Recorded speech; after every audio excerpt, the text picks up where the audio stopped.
এই ছবির এই লোকটা চিনস? হাই, চিনি। কেডায়? কেন? মানুষ? আরে মানুষ তো বুঝলাম, লোকটা কেডা? কেন? একটা ছেড়া? আরে সারা তো বুঝলাম, ওরা দেখছস? হ্যাঁ, দেখছি। আরে বেটা কোন জায়গায় দেখছস? আমার চিজ খাওয়ানোর টাকা দিলে আমি কমু।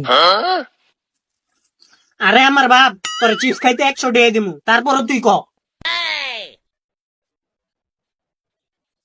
এই মাত্রই তো দেখলাম তোমাকে ফোনে।